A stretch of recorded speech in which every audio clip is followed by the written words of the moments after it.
Tēnā koutou katoa, no mai haere mai. Welcome to the fourth in our series of climate action webinars focusing on the Climate Action Toolbox. Ko Phil Jones aho, and with me is Holly. Holly, say hi. Kia ora everyone. Yes, my name's Holly. Nice to be here today. Cool. We're both from Sustainable Business Network, and we have been involved in the development of the Climate Action Toolbox. So thanks again for joining. As I say, this is the fourth in the series. Today we're going to be focusing on site operations after the webinars on moving people, office operations, and also moving goods. So just a bit of background. Appreciate some of you may well have heard this before if you're joining again after one of the previous webinars, but the Climate Action Toolbox is a SBN-led project, but it involves a wide partner group, without which we couldn't have developed the toolbox, which is hosted on the business.govt.nz site, which is a government site, part of the MV department. So firstly, thanks to them, because they have contributed fully to the development, but also our partners, EECA, Waka Kotahi, the New Zealand Transport Agency, New Zealand Trade and Enterprise, Meridian Energy, and BNZ. So thanks to them. Also thanks to DNA, who have helped us design and develop the toolbox. So this is the latest webinar. We're delighted that we've got a couple of the case studies who are featured in the toolbox with us to join later on. So we'll welcome Mike from Forest Lodge and Henry from the Muscle Inn, both from the South Island, which is great to have them involved today. The toolbox has been really well received. We have had getting on for 10,000 unique visitors to the toolbox, and so really good uptake within just a couple of months of use. So really good. So today, as I say, we're going to concentrate on site operations and delve a bit into that. So describe a bit about what is in the toolbox related to that area, and also obviously involve Mike and Henry to give their perspectives on what they've been doing in terms of their own site operations and reducing their carbon emissions. Holly, I think that's my preamble, is it? And maybe over to you to... Yes, perfect. Just to add, so this is the fourth out of 5 webinars in the series, but the previous ones are all available for you to watch on YouTube. So check out the SBN YouTube channel if you missed them over the past couple of weeks. So yes, before we get into it, we've created a We Explain a video. So we're going to share that now, hopefully. Cool. The impacts of climate change are being felt everywhere. It's time for urgent action. And that's why we've come together and created something to help Kiwi businesses to get started. It's called the Climate Action Toolbox. The Toolbox is a free and simple to use self-assessment tool, and you'll find it on the award-winning business.govt.nz platform. The Toolbox focuses on key areas to help reduce your carbon footprint, whether you're in an office, factory, or out and about, how you move people and goods, and how your products are designed and made. You'll get tailored advice based on your business. Explore actions with simple step-by-step guides and learn where you can make the most impact. Shortlist your favourite ideas and save your plan so you can come back later. And be motivated by what other businesses, just like yours, are already doing. There are some great benefits to taking climate action. Sure, you'll probably sleep better, but you could also save money, boost your sales and reputation, attract and keep staff, and inspire other businesses to be more sustainable. Be part of the team. Start taking climate action today. Together, we can make a difference.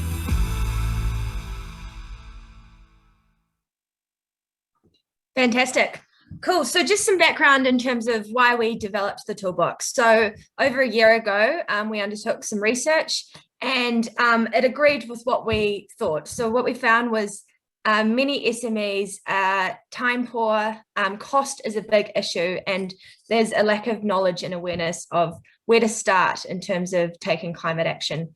So this is why we've developed it. We wanted to make it easy. We wanted to make it free and accessible to all, hence why it's a digital tool. And so, yeah, it's basically a one-stop shop for any business wanting to start their climate action journey and sort of understand their biggest impact areas. It's designed to be self-serve. So you go in, plug some information about your business, and then it presents you with your own action plan.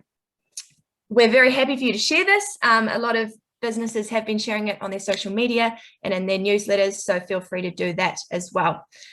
So yes, today's site operations, quite a broad topic. So this could be, anything from a cafe to a building site. So we're going to hopefully dive into that a bit deeper soon. And yeah, hear from some awesome case studies.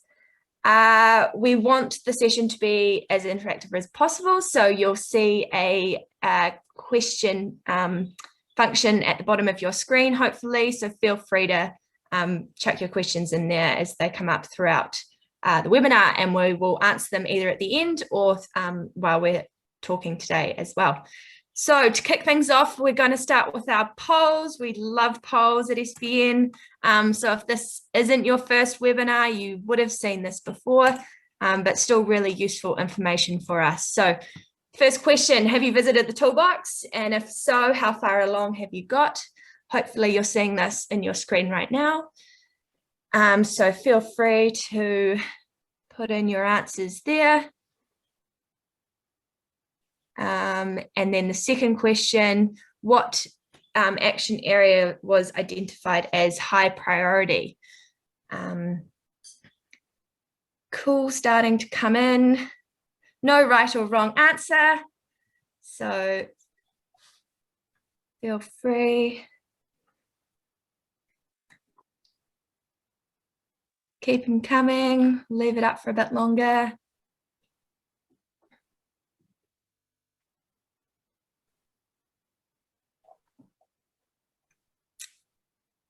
All right, 5-second call. Anyone that hasn't chucked in an answer, please do. Cool, we'll stop it there. So, good mix. Some of you haven't. Those that have, majority of you have done the self-assessment but not completed an action plan yet, which is fine. Hopefully after today, you'll have a bit more of an idea of what's involved there. And then in terms of the high priority areas, a third of you had site operations, which is good that you're here today with us.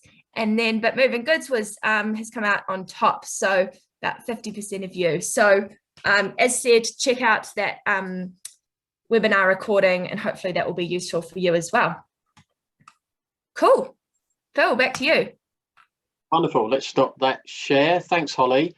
The other thing to say, that just as a reminder, because we do get asked about this, is the toolbox. Holly mentioned this is a way to get started for businesses to get started. And in the the information we provide a lot of links to places where business can get more information, or signposted to other tools that can help.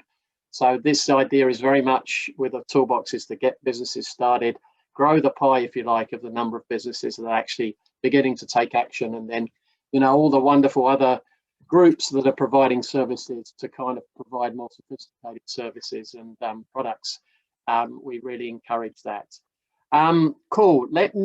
So I'll very briefly just show a couple of slides here to kind of provide a bit of background in terms of site operations and what the impacts are. Where are we? I did have this ready. Bear with me. There we go. Let's try again. Hopefully this will show. There we go. Let's start. Whoops. There we go. Let's start again. Almost there. There we go. Brilliant. So this is the this is from the government greenhouse gas emissions inventory. One of the graphics from the latest inventory of our emissions from 2019 that was published earlier this year. And the reason to show this is just to give a bit of context around where our emissions come from as a nation. So these are production emissions, emissions that happen within our, within our country, rather than those that might be associated with the goods that we use or we import and use. So as probably many of you are very familiar, agriculture we're quite an outlier in terms of our emissions profile, with agriculture being such a dominant area, nearly 50% just from biological emissions from the various, especially pastoral farming sectors. So that makes us a bit of an outlier. So that's obviously one site is farms. That's a really important part of this broader site operations focus. We've covered in previous weeks in moving around clockwise. Transport has been the focus for the moving goods and moving people. That's 20%. Most of that is road transport. So that's obviously a really significant area. And then right at the top, waste is one that is important in terms of emissions from our landfills and other waste, processes like wastewater, for example. All the rest is really what is done within sites and buildings. And most of that is in commercial and industrial sites rather than homes. So obviously within our homes, we use electricity. So a proportion of that electricity generation is from our homes. So that's about 30%. And to a lesser degree, some of the other emissions is from this, what's in this other. So this includes some of the other energy use within our homes. But basically all the rest is from various sorts of site operations. So I just thought it was worth showing this to kind of give an indication as to where the emissions from our site ops occur. The industrial processes and product use. So basically there's then two parts to this. One is the emissions from energy, which is all this. Hopefully you can see my cursor.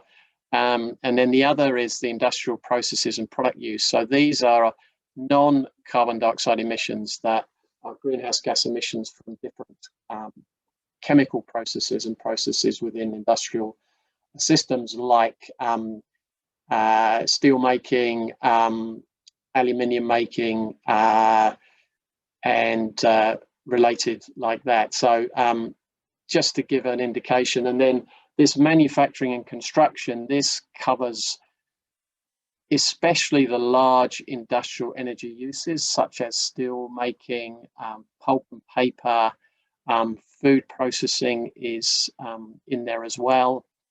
So and then this other is the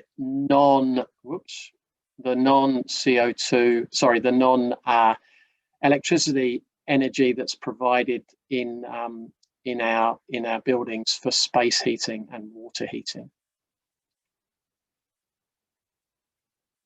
So hopefully that's provided a bit more background. The next slide, just going to show briefly here, is about a decade ago, actually, BRANZ, the Building Research Association of New Zealand, did a really comprehensive study looking at what energy is used in our different buildings and premises. Really major exercise. They surveyed and did audits across all different types of buildings. And this graphic, or these two graphics, kind of show the relative use between different premise types based on the buildings that they did analyze. I thought I'd include this because it does kind of show that certain premise types have quite large energy uses, retail in particular, and also the food and drink, so cafes, restaurants, bars, those types of premises. So together, those two are, more significant, say, than our offices and other types of sites that we have within our commercial environment. And then the one on the right is the relative energy use within each of those premise types. Again, worth a couple of things stand out here. You know, the office one, we mentioned this when we did our office operations webinar, that broadly it's about lighting plug loads, i.e. typically mainly ICT, computers and printers and the like, and also space heating and cooling. Compare that with, say, retail. This big blue is refrigeration. So this is energy use in refrigeration. So within the work that they did, they obviously featured some, large supermarkets. So the energy use in all that cooling of supermarket systems is very significant. Similarly, it's quite significant within food and drink cafes, restaurants, bars, etc. The other types have a typical, quite a similar one to the office environment in terms of the distribution. So hopefully that provides some useful background information. What we're going to do now is, again, as Holly says, we've got a couple more polls. We like polls. So these are a couple in relation to what I've talked about, really. So let me launch this and see how you go. So there's two. One is place the activities listed in order of their contribution to our greenhouse gas emissions, with the lowest first. 3 options there. And then this is one about refrigerant gases. Compared with 1 unit of carbon dioxide, what is the warming effect of 1 unit of one of the most common refrigerant gases used in commercial refrigeration systems? So have time to absorb that, because there's quite a lot there.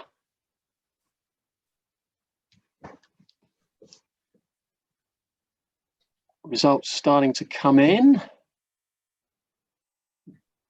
We can't see your answers, so don't worry about getting it wrong. We don't know who you are, so yeah, just have a stab.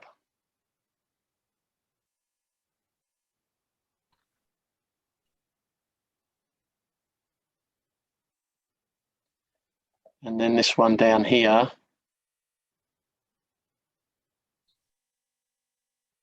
Oh, there's some well-informed people here. Any last few? Let's give 10 seconds more.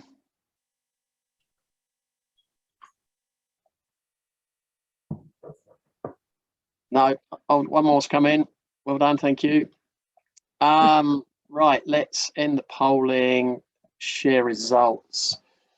So the first one, those who picked the last one are actually right. Food processing is about 4% of our emissions, and followed then by refrigerant gases. So these are the gases that leak basically from our refrigeration, our cooling systems, whether that's commercial refrigeration, domestic fridges, etc., as well as from our air conditioning units. So they have different sorts of greenhouse gases in them. And they leak out over time. So that's what results in that. Interestingly, and domestic aviation, which we might think of, is quite significant. It is still an important contribution, but it's the lowest of those 3. And food processing is, a lot of that is actually involved with drying milk. So that's quite a large energy user and contributor to our greenhouse gas emissions. And then the second one, yeah, most of you got this one right. It is that much more greater warming effect than carbon dioxide. Cool. And some of these others, the 3 is propane. This is the HFC, mentioned here. The 1 is carbon dioxide, which can be a refrigerant gas. And this last one is one that's found in lots of air conditioning units. Cool. Hopefully that was useful and interesting. So Holly, over to you. Hopefully Awesome. So I'm just going to share my screen and show you the toolbox. I'm just going to probably go through this quite quickly because I'm really keen to hear from Henry and Mike. So landing page of the toolbox held on the biz.gov site, as Phil mentioned. And obviously today we're talking about site operations. Sorry, just quickly, good to mention that this is by clicking get started, that will take you to the self-assessment. So recommend you doing that, but we're just going to look at the content on here today. So site operations, we'll jump in here. So we've got a number of themes under site operations. As said, it is quite a broad area. And following on from what Phil said, we've got process heat and refrigeration at the top, because they're sort of where the potential for most impact can be made, as well as specialized equipment. So I think Mike's going to go into what he's done on his orchard here. Standard building features, so that's things like heating and cooling and lighting. Site energy management, so that's about understanding how much energy you're using and then planning to reduce it. Site supplies and waste, so that's what's coming in and what's going out of your operations, and Henry's going to touch on some stuff that Massillin are doing there. And then on-site power generation, so this is looking at sort of installing solar panels on your operation there. So I just want to jump into the refrigeration one because it's quite interesting. So as you'll see, all these guides have step-by-step how you can go about doing this action, and with lots of links throughout to, we didn't want to bombard this with information. So if this is of particular interest, definitely recommend you checking them out. A range of authoritative sites are featured on here. Quickly worth mentioning GenLess, which is the EECA initiative. They're featured a lot and they've got some really good information on their site.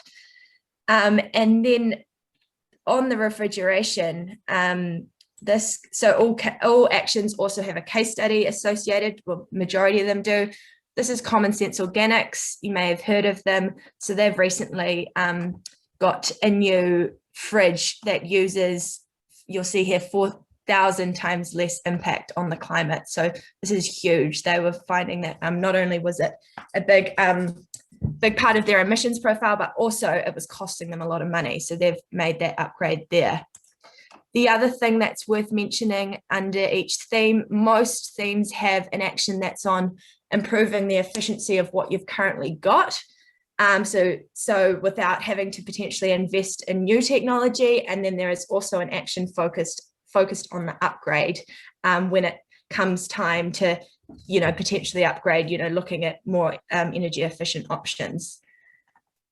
Cool. I'm going to stop there, and I would now like to introduce Mike, Cassie, and Henry Dixon.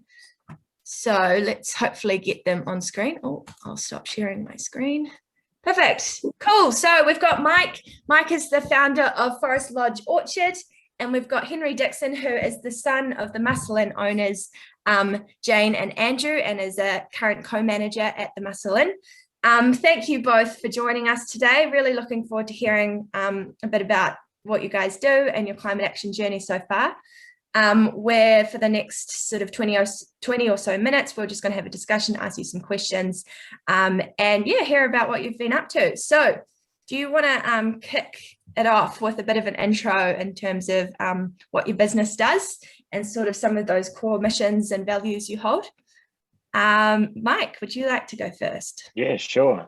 Excuse me. So we're a very new cherry orchard. We're about or just approaching 2 years old now, and we have just under 10,000 cherry trees in the ground.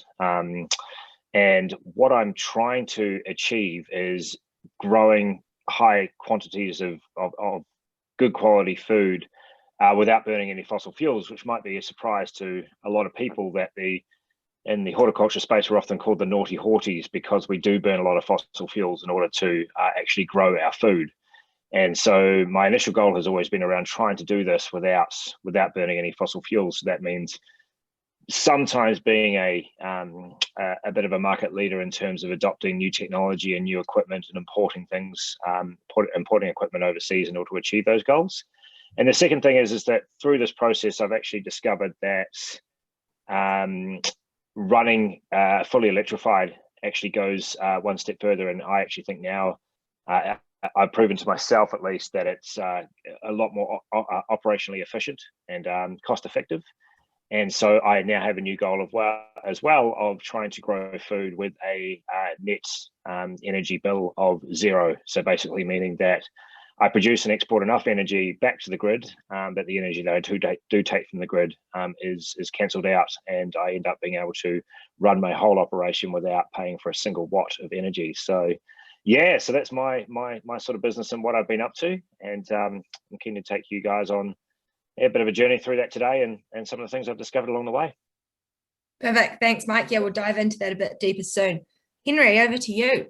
Yeah, we've been operating here in Golden Bay for nearly 30 years, opened in 1992, the cafe and then the brewery part of it in 1995. So have been here for quite a long time, and sustainability has been an integral sort of part of our philosophy right from the start, right from before the start. Even the whole place is built with recycled materials and locally milled timber, and it's kind of just been part of the ethos of the place to support the local community and the environment. Yeah, so we have full-time staff of about 10, but it fluctuates greatly between seasons. Summertime it'll be up to 30 or 40 people on deck, and then at this time of year it's a bit quieter. Yeah, we have a lot of live music from all around the country and prior to the pandemic around the world. And we have a brewery side of the operation. We make all our own beer and soft drinks.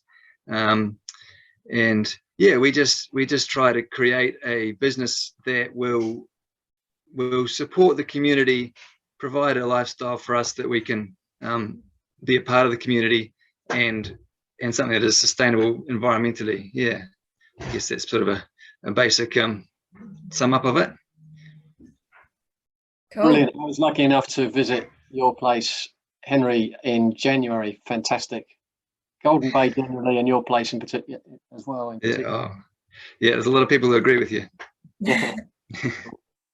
Mike, can I maybe ask, what did you do before? What's motivated you you were obviously in this business in some way before? No, so I have a computer programming background, and I was lucky enough to sell my business. I was in Sydney for 12 years, and I sold my business at the start of 2019. I am from Wellington originally, Wellingtonian, but I always wanted to move a bit closer to the hobbies that I love, which are skiing and mountain biking. And so Central Otago was high on my list on mine and my wife's list of places to move to. So once we sold the business and we'd fully exited from that, we decided that we'd move our kids here. And long story short, I was looking to buy a house in sort of the Queenstown, Wanaka, Cromwell area. And we actually found a really nice property that we're in now that had 9 hectares of land and cost about the same price as what a house in Queenstown and Wanaka would cost us. And so, we basically had this extra land and figured out that we could, hopefully run a really top quality business off it. And the other thing is that being a startup entrepreneur, my next startup was always going to be in the technology space, and in particular in the renewable energy space, because I think, like most of us, I was starting to suffer pretty heavily from some climate change anxiety. And the only way I can deal with that is by trying to do things differently and making a small difference in whatever way I can. And it just worked out really well that we had land that was suitable for growing cherries, and at the same time, enough space that I could really start to explore what I'm really interested in, which is renewable technology, in particular solar and battery arrays, and combine them together into an example that isn't just academic anymore. It's actually an example of a business operating really efficiently on these technologies. And so, that's kind of how I fell into it. But I still don't know much about cherries. We're getting there, but there's still a long way to go. I definitely know more about the PV and battery space because that's what I sort of up reading every night on that sort of technology. But pairing the two together has been a really awesome awesome challenge, and yeah, it's something, yeah, I can hold my head high and say that I'm doing something small in this space. Yeah, cool. In terms of the what would be a traditional approach to what you're doing, you know, in the horticultural space, what differences, what different technologies or equipment are you using? You know, how are you moving from a fossil fuel based equipment vehicles to non, you know, to Yeah, sure. So I think like the first thing is, if I was to follow a traditional route, I would more likely be irrigating my 10,000 trees with a diesel irrigation pump that would pump either out of a well or out of an irrigation dam. In terms of frost fighting, I would be using frost fighting fans that would be diesel operated. I would obviously have a diesel tractor and a number of sort of diesel related farm vehicles. And in general, anything, you know, I would probably be running on, this is probably getting a bit technical, but I'd be doing what most people would be doing, which is running on single phase power just to power their house with electricity. And our main energy requirement for our business would largely be around burning diesel and gas, and in some cases still coal. Mm-hmm. Cool. And Henry, over to you. Do you want to tell us a bit about some of the initiatives you're doing at your brewery, your water heating? I know you've done a bit there, and maybe some of the vehicles you're using. Well, yeah, we have quite high transport costs being in the you know, so far removed from the main sort of centers and supply chains. So that's always a bit of a challenge for us to reduce those. So we've always, well, you know, part of our approach has been to source as locally as possible. So hops from over the hill and malt from Canterbury as opposed to imported malt, and then fruit and veggies and stuff that we can source in this local community for the cafe. We get as much of that as we can. So that's sort of that side of it. But then on site, yeah, we've got solar hot water. The brewery uses a lot of heating and cooling for, you know, for cooking up the beer and then cooling it down, and refrigeration and things. So yeah, we've got some solar hot water, and for the kettle for the brewery, we've switched to electricity from gas. Yeah, we're in the process of we've got a little bit of solar installed, but looking at getting a whole lot more of that in the near future. Yeah, and then recycling as much as we can on site. We're lucky to have a bit of space, a little orchard that we can deal with all our wastewater on site, and things like cardboard can be mulched, and all the glass that we have through the cafe we crush on site and use as like for concreting or for paths or around, you know, garden edges and things. So we try to keep as much of that waste on site that we can deal with, and that just reduces the amount that we're sort of palming off to somebody else to deal with. And yeah, it's one way we're sort of keeping our emissions down. Yeah. In terms of the water heating, so what sort of temperatures do you have to get up to for in the process? Yeah, boiling, and you have to keep it at a rolling boil for a couple of hours. So, and it's like 600 liters or 1200 liters at a time. So it's one of our biggest sources of emissions is electricity. So switching over to solar is something that's quite a high priority for us. Yeah. Yeah, and also the refrigeration, and you got to cool everything down as well. So that's another aspect of it. But yeah, I think the more solar that we can get on site, then that'll help cut into that. Mm-hmm. Cool. Holly, did you have next one? Yeah, I can go next. Mike, you talked about cost savings. I would love to hear about these. Yeah, sure. Well, I think there's two components to cost savings here. One is the current cost savings, and one is the future cost savings. And I think when you're embarking on a renewables path like I've done, in particular with solar and batteries, there's obviously a capital cost that's going to take a reasonable amount of time to pay off with operational savings. So all of those things sort of you have to take into account when you're spending that capital exactly how long it's going to take to get that back. And I think one of the things about what I've done is, because I've been so interested in the space, you could call it a crazy hobby of mine. I actually went, initially most people would have said that I was overcapitalizing what I was doing, like with a very large solar array and a very large battery array. But that has also actually given me an opportunity to make a few discoveries around, how I can go and actually potentially make money with the surplus power that I have. The other side of it is that you have to look at, like, if we're looking at the cost of diesel's sitting at, but during pandemic times was about, just under $1 a litre. I'm not sure what it is now, but it's probably up to $1.40, $1.50 a litre, at least in central Otago. I think you guys up in Auckland might have that regional tax on that as well. And there's a lot of people now that are predicting that the cost of diesel, could be as high as $3 by sort of 2030. So there's that side of things as well, that if we keep going with the status quo, it's going to start costing us more and more. And you can model and you can spreadsheet that as much as possible, but largely anecdotally, I'm getting to the point of believing that the capital that I've invested will end up with a payback of, at the moment, between around about 8 to 9 years, and that's based on the price of diesel staying constant. So all of the diesel processes that we placed around irrigation and, well, I guess in the case of frost fighting, we didn't have any frost fighting option yet because we bought pastoral land. But if we had gone down the path of frost fighting with diesel componentry, then we would probably end up in a position where, it would take about 8 to 9 years, but could be shortened drastically if the price of diesel continues to rise, which will come from a slowing sort of diseconomies of scale as diesel is demanded less and less around the world. But along with that as well, if our government decides to help encourage the market in a certain direction through taxes and duties, then obviously the price might rise domestically in New Zealand as well.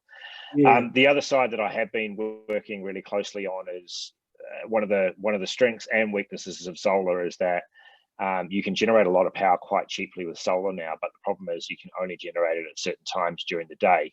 And so obviously you can have a battery array to sort of back that up, but any surplus power that you generate, if you're off-grid, the only option really is to dump that to earth it. But when you're on-grid, you have the ability to obviously export it back. And with commercial rates, I'm actually in a really good position where I'm getting 10% under wholesale, 10% of the spot price of everything that I export back to the grid. And at the moment, the spot price in New Zealand is kind of really large. There's big problems going on with a shortage of natural gas and a bit of coal burning that's been going on at Huntly. And so the price of electricity has actually been up at well over 40 cents. And of course, if I'm generating, 10 extra kilowatts an hour during the middle of the day, that's a huge amount of money. That's $4 an hour that I'm getting for just my solar panels sitting on the roof doing nothing. Solar panels that are now guaranteed for sort of a 25-year period. So they'll pay themselves off in 8 to 9 years, and then everything after that I sort of see as being as profit. So I haven't got anything like academic that someone would really be able to sit down and acknowledge, yeah, this is legitimate what he's doing at the moment, but that's the goal of what I want to achieve over the next 24 months. But right now I'm looking at it and going, wow, these, not only these cost savings, but actually the potential for a new revenue stream for farmers in particular who have the land and the infrastructure to do this kind of thing is actually looking really, really promising, and actually makes me quite excited about where New Zealand's electricity generation is going to go and how we're going to power absolutely. I mean, electrification of everything that's happening. That's right. Electrification of transport, electrification of more process heat. There is obviously going to be increasing demand for electricity. We know we can't develop these massive hydro schemes. Uncertainty over hydro flows, obviously the current climate, issue we have. So yeah, and there are now more projects that are beginning to look into the idea of solar farms, for example. So kind of you're a part of that, really. In terms of where you're getting your specialized equipment from, where do you source it? I imagine it's maybe not straightforward No, it never is when you're on the cusp of doing something new. And a lot of time you have to be sourcing things from overseas. So, I mean, obviously the solar is fairly straightforward, although solar panels, unfortunately, are still expensive in New Zealand compared to the rest of the world. You know, they're easy to source locally from local suppliers and importers now. Batteries are a little bit harder, especially with supply COVID issues at the moment. But, you know, within time you can get hold of batteries. So the main thing has really been around the componentry. And so I'm fortunate enough to have had support from the EECA for two things that we've been working on. One is these electric frost fighting fans, which strangely come from South Africa, which they don't have the best grid system compared to the likes of New Zealand with certain things around, you know, load shedding and reliability, but they've gone down the path of building these electric frost fighting fans. And I was with EECA's help the first in the country in New Zealand to actually import those from South Africa. The electric tractor, I have a verbal agreement now verbal confirmation from EECA, which is really exciting. I haven't seen the paperwork come through yet, but they will also be giving me a little bit of grant funding towards what will hopefully be New Zealand's first electric tractor, which will replace our vineyard tractor, and that's coming from California. And so in a lot of cases, you know, I have to look outside of you know, traditional routes to find this information, you know, all this technology that's available.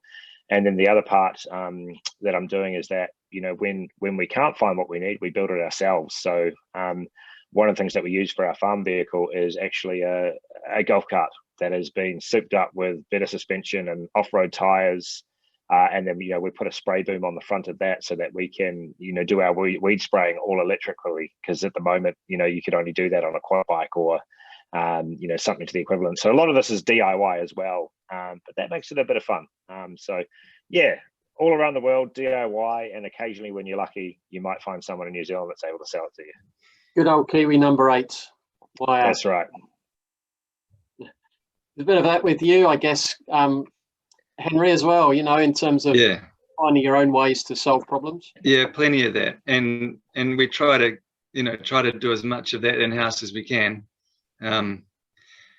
Because partly for practical reasons, because it's quite hard to source that stuff where we are, and then also it just makes sense environmentally as well to try and sort of improvise or develop systems that suit our situation. Well, the one example of that would be that we started producing our own packaging, our own bottles for bottling our beer, because we were importing bottles from Auckland, fully formed plastic bottles to put the beer in, but you know, there's a lot of freight and a lot of air, so we have started making those on site, and that's really reduced the sort of freight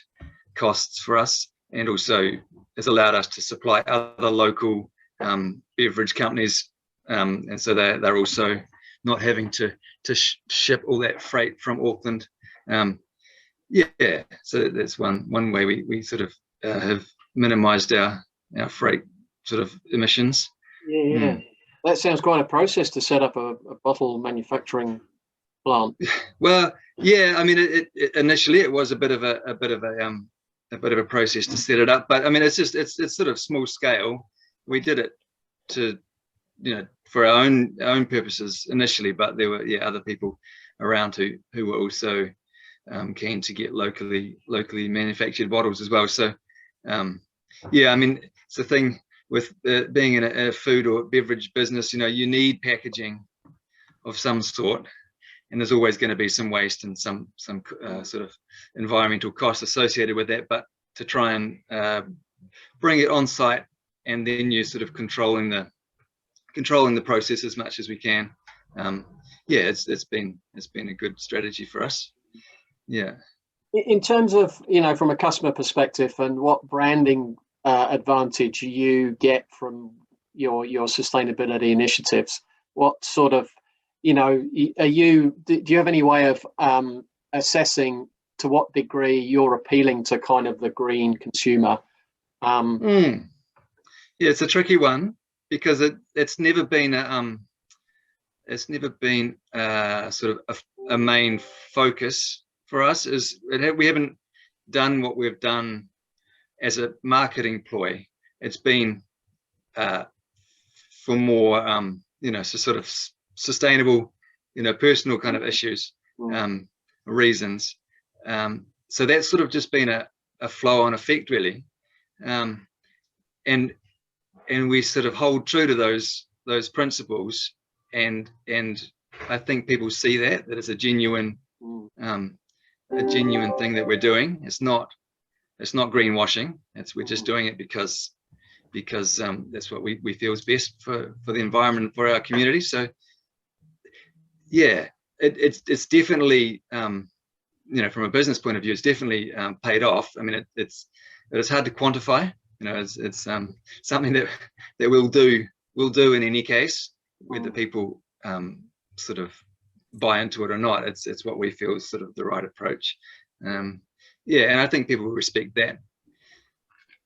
And it goes quite, it's quite consistent with the kind of ethos of that area you're in, that Golden Bay. Yeah, definitely. Yeah, we sort of bounce off each other. Some people, come to the Muscle Inn for that, to get a sense of that, and to sort of, we get it all the time. People coming and saying, sort of feel at home. They feel like, they feel really at ease here, just because of it's just the community, it's the environment. It's sort of all part of our lifestyle here, just the way that we live. And yeah, I think people sense that, and that they keep coming back. They tell their friends, and that's how that's all the marketing we do, really. Yeah. Also, Mike, from your sorry, Holly, you go. Sorry, just quickly, Henry, while we're talking to you, a question's just come through from Eleanor saying, have you considered reusing the glass bottles without crushing them? So I guess she sanitizing them and then reusing them. We used to do that. Yeah, for many years we did do that. But for a long time we didn't sell. We only sold beer on site, just through our own bar. But sort of in the last few years, local supermarkets and things have taken it on. So the bottling system that we've needed to get to cater to those markets has meant that the system that we used to have for washing and refilling the bottles has become unviable. And yeah, it's something that we'd love to be able to do, but we'd need to change our bottling system. It definitely is something that we're sort of looking into. It'd be quite good to move to sort of the bigger, like, crate bottles that are refillable. The ones that we're currently using are not really recyclable. They're kind of single-use ones, which is a bit of a shame. But yeah, it's one of the things on the list of things to look into. Yeah. Mike, I was going to just follow up on the question asked Henry in terms of, the commercial advantage you get from, having a sustainable cherry orchard. From a consumer's perspective, what any comments in that area?